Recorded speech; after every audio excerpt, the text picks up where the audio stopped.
There's a particular kind of silence that falls over a room when 40 people are clapping for something that legally doesn't belong to the person they're clapping for.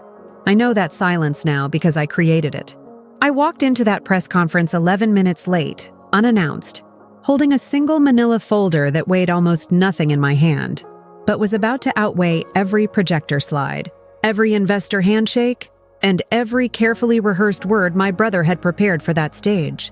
He was standing under a logo that didn't exist a year ago, describing a future that, as it turned out, he had no legal right to promise anyone. Nobody in that room, not the investors in their tailored suits, not the marketing team filming content for social media, not even my own brother, knew that the company's actual legal name, its trademark, its founding registration, had quietly belonged to someone else this entire time. It belonged to me. My name is Maria, and for 8 years, I let my family believe a piece of paperwork didn't matter. I was wrong. It mattered more than anything else in that building. To understand how something this significant could stay buried for 8 years, you have to understand the kind of family I grew up in. Not a cruel family. Not in the obvious ways people usually mean when they tell stories like this. Nobody screamed at me. Nobody locked me out of birthdays. My family's particular flavor of dismissal was quieter than that. And honestly, harder to point to, harder to prove, harder to even explain to people outside of it without sounding like I was exaggerating something small.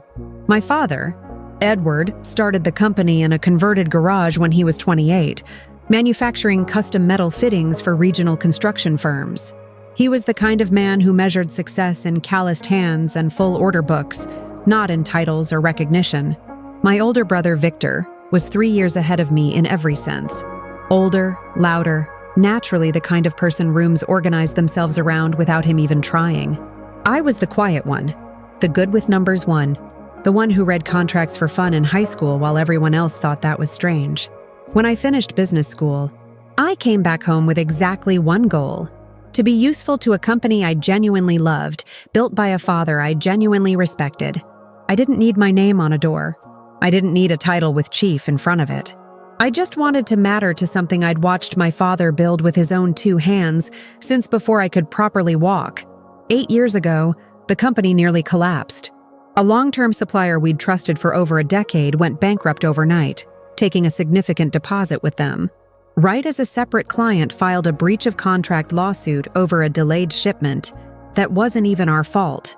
2 crises landing in the same financial quarter is the kind of thing that ends companies that size.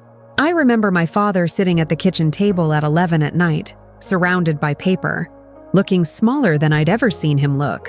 Victor was already deep in daily operations by then, managing the floor, the staff, the client relationships, the parts that required charisma and presence. But the legal mess, the actual untangling of liability structures and trademark protections, and the technical language that determines whether a family loses their house when a business goes under, that fell to me, because I was the only one in the family who didn't flinch at 300-page contracts. I spent 4 months, actual, measurable, sleep-deprived months, restructuring the company's legal foundation, separating personal assets from business liability, renegotiating with creditors, and at my father's direct request, because our family lawyer recommended it as a protective measure against the pending lawsuit, I filed the company's primary trademark and core business registration under my own legal name, rather than the company's original structure, which the lawsuit had already begun targeting. Nobody treated this like a big moment. There was no conversation about what it meant long-term. My father said, "Just put it under your name for now, sweetheart, until this lawsuit blows over." The same tone he'd use asking someone to grab the mail. It was paperwork.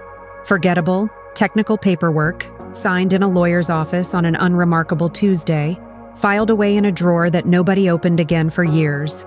The company survived. More than survived. Within 18 months, we'd not only recovered, but expanded into 2 new regional markets. And I remember genuinely believing, in that hopeful, naive way you believe things when you're 24 and exhausted and proud of what you helped save, that this would be the turning point. That my family would finally see what I was capable of. Instead, something almost opposite happened. As the company grew, Victor's role grew louder and more visible alongside it. He became the face investors wanted to meet. His name appeared in regional business spotlights. Family dinners slowly transformed into informal board meetings I was technically present for but functionally invisible in. Conversations would happen around me. Decisions would get finalized before I'd even fully process the discussion, and when I'd offer an opinion, I'd get a polite nod followed immediately by someone redirecting back to Victor. I asked my father once, gently, why I never got pulled further into strategic decisions, despite doing the structural work that protected the company in its worst year. He rubbed the back of his neck, a gesture I'd come to recognize meant he was choosing comfort over honesty, and said, "You're better behind the scenes, Maria. Victor's better with people. You both have your strengths." I told myself that was fair. I told myself visibility didn't matter as much as impact.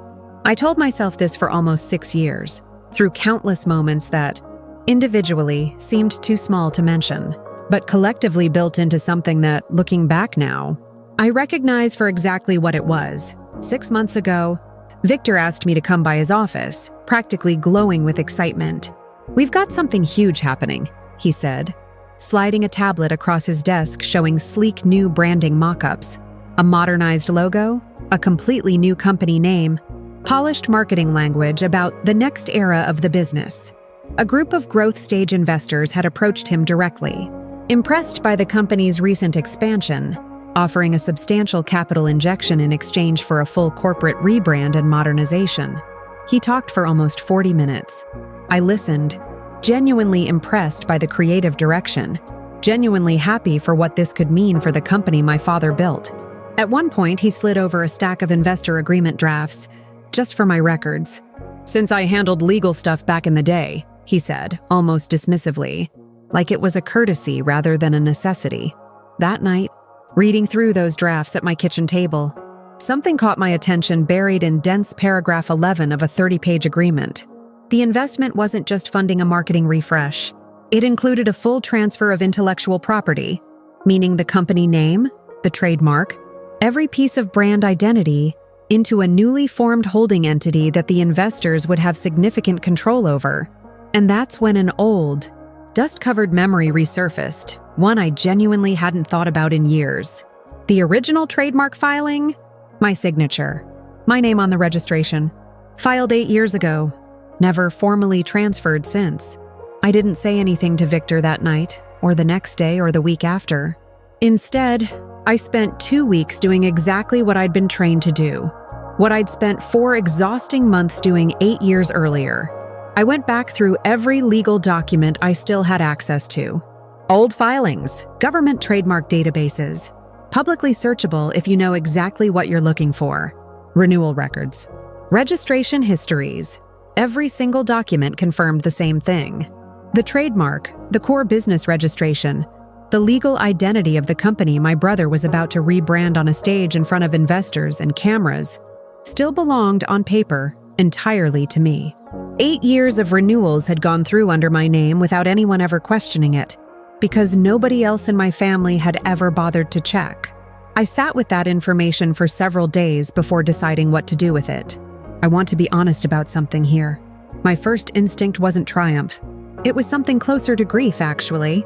Grief for 6 years of being told I was better behind the scenes by people who apparently never once checked whose name was legally holding their entire business together. Victor scheduled the public rebrand announcement for a Thursday afternoon in a rented event space downtown, complete with a stage, branded backdrop, a step-and-repeat banner for photos, and a guest list that included 3 separate investment firms. I wasn't formally invited, not maliciously, I think, just genuinely overlooked, the same way I'd been quietly overlooked for years. I arrived 11 minutes after it started. I stood near the back, holding a folder containing copies of the original trademark filing, the renewal history, and a formal letter from an intellectual property attorney I'd consulted privately the week before, confirming, in plain legal language, that no transfer or rebrand involving the trademark could proceed without my signature. Victor was mid-sentence, describing what he called a bold new chapter built on decades of trust, when the floor opened for questions from the small press pool in attendance. I raised my hand. He looked surprised to see me there at all, but smiled anyway, gesturing for me to ask my question. probably assuming I was there to show support. "Has the trademark transfer for the rebrand actually been completed?" I asked, keeping my voice level, almost conversational, the same tone I'd use asking about weekend plans. Victor laughed, a quick, dismissive laugh, and glanced toward his lawyer standing near the side of the stage, expecting an easy confirmation. His lawyer did not laugh. What happened over the next several minutes wasn't loud. There was no shouting, no dramatic gasp from the crowd, nothing resembling the confrontation scenes you'd expect from a moment like this. Instead, there was something far more uncomfortable, a slow, visible realization spreading across the room as Victor's own legal team quietly, carefully confirmed in hushed conversation near the stage that the underlying trademark registration had, in fact, never been formally transferred out of my name. The investors, understandably, wanted immediate clarity. One of them pulled Victor aside. I could see the tension in his shoulders even from across the room. Victor eventually approached me near the back, his earlier excitement completely drained from his face, replaced by something between confusion and quiet panic. "Maria, what is this?" he asked, voice low, clearly trying not to let the remaining guests hear. I handed him the folder. "Everything you need is in there," I said. "I'm not trying to blow this up publicly, Victor. I came to talk to you directly, but you started without checking with me first. Exactly like always. We ended up in a small side room off the main event space, just the two of us, while his team quietly managed the confused investors outside. I laid it out plainly. The original filing 8 years ago, the renewals that had gone through under my name every year since without anyone reviewing them, the fact that legally, structurally, none of what was happening on that stage could proceed without my involvement. Victor was quiet for a long time. Then he said something I genuinely hadn't expected. "I forgot it was even under your name." I swear to you, I forgot. And I believed him. That was almost the hardest part. This wasn't some calculated scheme to erase me. It was something worse in a way. It was simple, ordinary, years-long carelessness. I had become so easy to overlook that an entire family business had functionally forgotten who legally held its foundation together. I told him exactly what I wanted, calmly, without raising my voice once. "I don't want to take this from you, Victor. I never wanted to run daily operations. That was never the point. I want what's actually mine, on paper, finally treated like it's mine. A real ownership stake, a board position, my name properly recognized in this rebrand, not buried, not forgotten, not handled behind the scenes anymore." The investors, to their credit, didn't walk away. If anything, the situation revealed itself as far less risky once everything was properly disclosed and restructured with actual legal protections in place for everyone involved, myself included for the first time in this company's entire history. We spent the following month renegotiating the entire agreement, this time with my own legal representation sitting across the table, something I should have insisted on 8 years earlier instead of trusting that good intentions alone would eventually translate into recognition. Victor and I had several long, occasionally difficult conversations during that month, away from lawyers and investors, just the two of us. He admitted eventually that it had simply become easy, too easy, for the family to lean on my contributions while crediting someone else's name. Not out of cruelty, he said, out of habit, out of never being forced to examine it closely. I told him that habits don't excuse outcomes, but I also told him I appreciated him saying it out loud, finally, without a folder of legal documents forcing the words out of him. The company relaunched 3 months later under its new name, with a new visual identity, new investors, and, quietly but permanently embedded into the official ownership documentation this time, my name listed among the founding stakeholders, not as an afterthought, not as a footnote, but as a matter of public record. I didn't ask for a press release about my role. I didn't need the spotlight Victor had always naturally occupied. What I needed was simpler than that, and harder to put into words until I actually had it.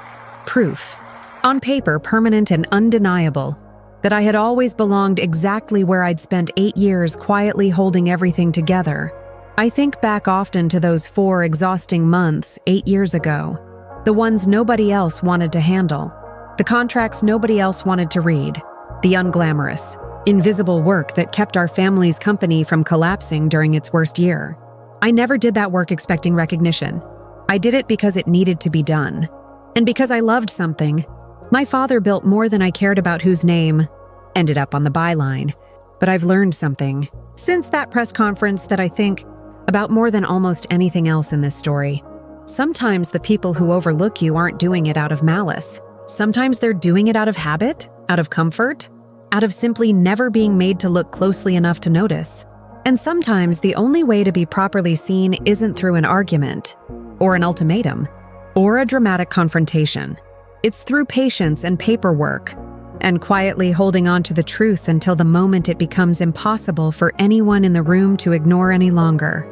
I didn't take my brother's company from him that day.